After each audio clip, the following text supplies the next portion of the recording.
Subscribe to our channel by clicking the subscribe button. Click the bell button and enjoy the latest uploads from our channel. Now see question 4. The mean of 15 observation is 16. 15 observation है और जिनका mean निकाला तो 16 आया.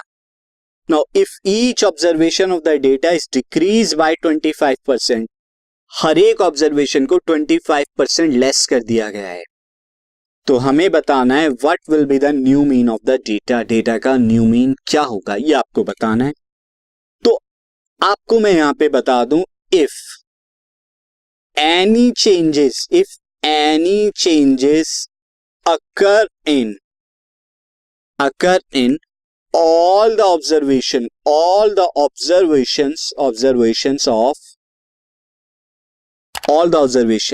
then same change will occur in mean. Mean में भी same change होगा.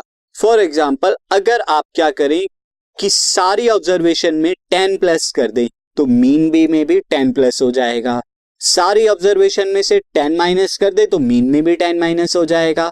सारी ऑब्जर्वेशन को डिवाइड करें 2 से तो मीन भी 2 से डिवाइड होगा और सारी ऑब्जर्वेशन को मल्टीप्लाई करें 2 से तो मीन भी मल्टीप्लाई हो जाता है 2 से. अब यहां पे 25% का डिक्रीज किया गया है हर एक ऑब्जर्वेशन में तो मीन भी 25% डिक्रीज हो जाएगा. तो since all observations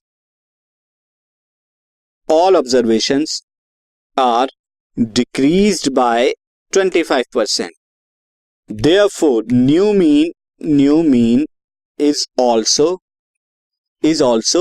25% less than 16.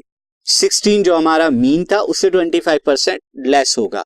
तो अब न्यू मीन कितना हो जाएगा? 25% लेस क्या होता है 16 के? न्यू मीन हमारा हो जाएगा 25% कम कर दें तो बचेगा 75%. तो 75% ऑफ 16 अगर निकालेंगे तो परसेंटेज अपॉन 100 इनटू में 16, ये परसेंटेज क्या हो गया? अब यहाँ पे क्या आ जाएगा? ये दिस इज 3, दिस इज 4, 4 से मल्टीप्लाई करी तो आया 4, 4 3 12. तो 12 is the new mean. Mean भी 25% लेस हो गया.